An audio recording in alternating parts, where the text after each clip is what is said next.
So we're seeing a good old cockpit view, the way I love to play, because I love the first person in any game for the immersion factor, and especially here in a car game. Now, which car are we driving right here? This looks like it is the McLaren P1, which is the car that was on stage. This is a $1.2 million, 900 horsepower super car. I'll take two, yeah. Luckily, there's only two in the world, so you can have a corner on the market there. Excellent. So what you're seeing here, though, is this is a native 1080p. It's 60 frames per second. We've got a lot of new things going on with our shaders and the look of the car, so you can see the reflection in the windshield. Oh, it's crazy. The gloves are incredibly well detailed with the materials going on there, and it allows us to simulate paint, which is an odd thing, at an incredible level. So paint is actually very complicated to recapture, kind of like skin. Metallic flakes and all sorts of stuff on there, right? Absolutely. So what we've got going on here are 3 coats of paint. You actually get the base coat color, and then we get a metal fleck on top, and then we get a clear coat. And the clear coat refracts light in a different way, so it's subsurface scattering. Ryan, you've mentioned before that anytime you launch a new console, if you can, you want to have a racing game. That's true. Racing games are beautiful, and they're great ways to show. It's like the most obvious because people can relate to cars, right, Dan? Yeah, I mean, it's E-rated content, so everyone can get into it. Sure. And the great thing about Forza, and something that's been very, very important to me from the beginning, was to have a game that had no compromises. So we're doing things in simulation here that are on the absolute cutting edge of science, not in games. We're actually working with a new partner. We've got McLaren, of course, but also Calspan to push simulation physics like never before.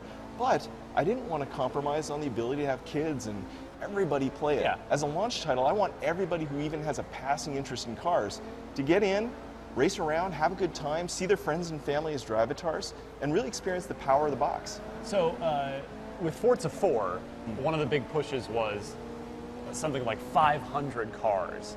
Have you created a nightmare for yourself with that standard to live up to? Can we expect a similar treatment for Forza 5? I will say one of the reasons I like my job is that I make it a nightmare for myself every year. Forza 4 was a hallmark. It was a fantastic game for the Xbox 360. But yes, we have created an expectation of no compromise physics, incredibly fun gameplay, and also an epic game. Yeah. So this game, even at launch, hundreds of cars. They all feature Forza Vista, where you can open them up and look inside. We only have, so instead of like 10 cars like in Forza 4, it's every single car? That's right. We had 26 cars in Forza Motorsport 4 that were Auto Vista. Now all cars have it. They all have their own careers. You get that incredible level of detail. So yes, we made this a nightmare with how we built Forza Motorsport 4, and we have obviously our own big shoes to live up to. But at the same time, the proof's in the pudding. The game looks fantastic. It plays great. We're doing a lot of stuff. Tell me about the environments. I'm seeing a few minutes ago as we were kind of coming over a little bit of a hill. There's insane draw distance. How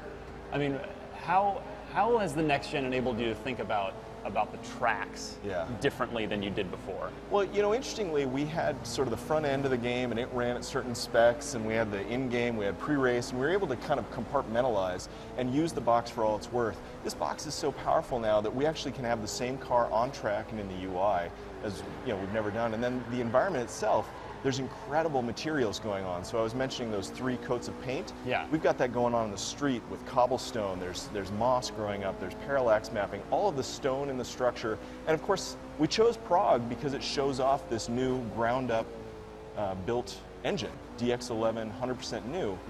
Because it has those incredible draw distances. It's got water. It's got this atmospheres of fog and God rays coming through.